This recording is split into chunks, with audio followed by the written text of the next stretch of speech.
Mi. Oh, Ano yun? ito po yung utos nyo. Ah? Yung utos po ninyo. Ah? Utos po nyo. Ano po pinaluluto nyo? Sino? Ano po ba pinaluluto nyo ngayong hapunan? Sinigang na hipon. O, tingnan nyo nga po kung tama yung mga binili ko. Ah? Tingnan nyo po kung tama binili ko.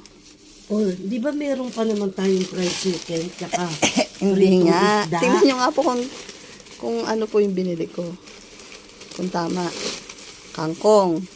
Kangkong ba yan? 5 kangkong. Dami naman. Eh, syempre po, matakaw si King Kong. To. Ayan, kay Jeffrey po yan. Ano pa? Ay, yan, sa inyo po yan. Kami merienda lang kasi natin, inumin nyo po yan.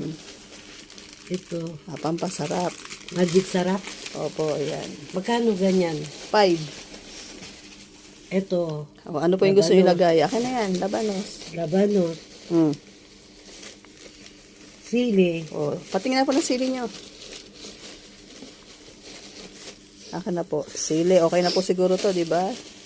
O, ano pa? Baka may kulang. Okra. Okra po, akin na.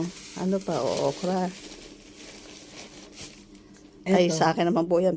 Tig-isa kami, walang malaki eh. Panghimagas po, ano eh. Wala na. Wala na chocolate. Asa na yung labanos? Ito. Labanos. Maliit na labanos lang po. Ayoko nung matatabang labanos. Dahil manipis lang Okay ako na mag-ano. O, sisigang na po to. Oh, sige na. So, sino po magluluto? Ikaw. Ay, ako pa rin. Ang ginaw sa kitchen eh. Talaga lang.